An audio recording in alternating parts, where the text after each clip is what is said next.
Hello everyone, welcome back to my channel. তো এখন হয়ে গেছে দুপুর, আর আমি স্নান টান করে এখানে রোদ পোয়াচ্ছিলাম, কারণ জানলার এদিক দিয়ে আমাদের ওপর তলায় খুব ভালো রোদ আসে। নিচে সেরকম রোদ পাওয়া যায় না, কিন্তু ওপরে গেলে ওপরের ঘর থেকে বেশ রোদটা আসে জানলা দিয়ে।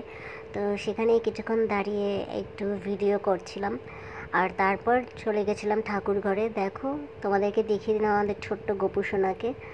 আর এই যে আমি এখানে পুজো দিয়ে দিয়েছি, আর তারপর ফুলগুলো চড়িয়ে দিচ্ছি। তো এখানে আমাদের অনেকগুলোই ঠাকুর আছে, স্পেশালি গোপু আছে, গনু আছে, শিব ঠাকুর আছে, কালী ঠাকুর আছে, লক্ষ্মীনারায়ণ আছে, রাধাকৃষ্ণ আছে, সব ঠাকুরই আছে। আর এখানে আমি প্রসাদে আজকে ছোলা দিয়ে দিয়েছিলাম, তো ছোলা দিয়ে আর এইদিকে গোপুকে দিয়ে দিয়েছিলাম ছোট মিষ্টি বোল্ডারগুলো হয়, তোমরা হয়তো অনেকেই জানো।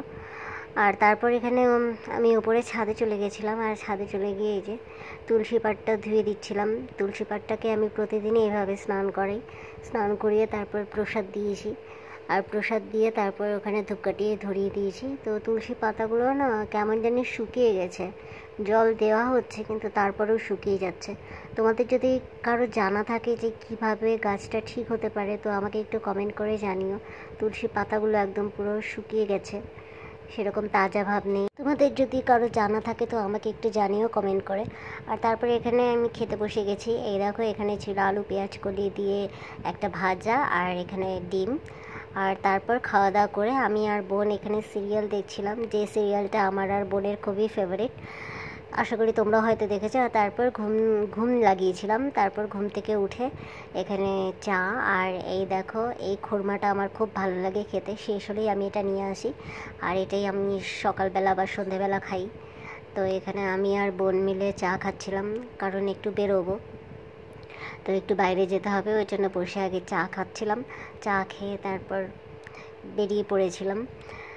এই দেখো, বেরিয়ে পড়েছিলাম একটু বাইরে। তো অ্যাকচুয়ালি যাচ্ছিলাম এটিএমে, তো টাকা শেষ হয়ে গেছিলো, ওই জন্য টাকা তুলতে হচ্ছিলো। অন্য সময় তো বাবাই তুলে আনে, কিন্তু এখন বাবা যেতে পারছে না, জন্য আমাকে আর বোনকে মাঝে মাঝেই যেতে হয় এটিএমে টাকা তোলার জন্য। তো এই দেখো, ব্যাংকের এদিকে চলেই এসছি।